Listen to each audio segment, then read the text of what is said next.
Let's go to the HCC Smart Decision of the Week.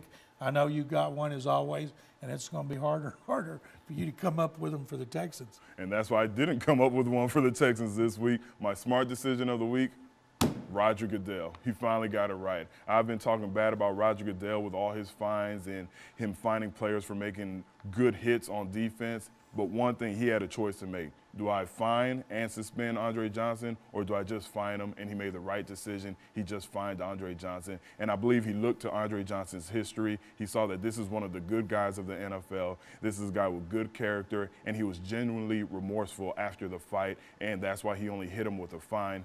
Also, the game that he was playing against the Eagles was on NFL Network going against the return of LeBron to Cleveland. So I think that also had to factor in whether he was going to suspend Andre or not. But overall, it was a good decision because Andre's not going to be a repeat offender. Well, first of all, it wouldn't factor in because he would have appealed immediately, and the appeal would not have been heard by Thursday.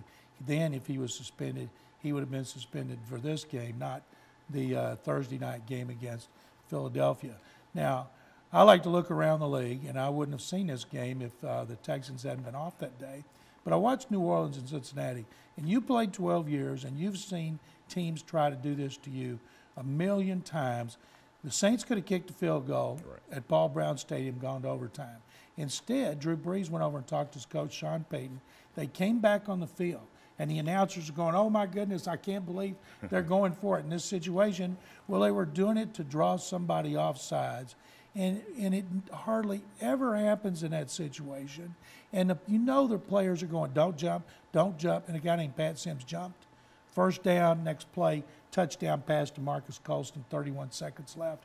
Game over. I thought that was a brilliant decision by Sean Payton to pull that off. It was a great decision. They executed it perfectly, but it was a horrible play on the defensive side. You know, Sean Payton, he makes a lot of gutsy calls, a lot of gutsy decisions. You saw it in the Super Bowl when they did an onside kick to start the second half. But with this play, I think they just took advantage of somebody making an idiotic play on the defensive side. Did you ever jump in that situation? I've never jumped off sides in 12 years of my career. Is that right? No, it's not right. I'm lying. Oh. I've jumped off sides more than Antonio Smith. More than Antonio, huh? That's a lot. Put it like this, if you don't ever jump off sides, then you're not playing aggressive enough. I know a coach used to say, if it's third and more than 5, go ahead and get the jump. If you get the penalty, you still for third down. And I used to see Sean Jones get a lot of sacks that way.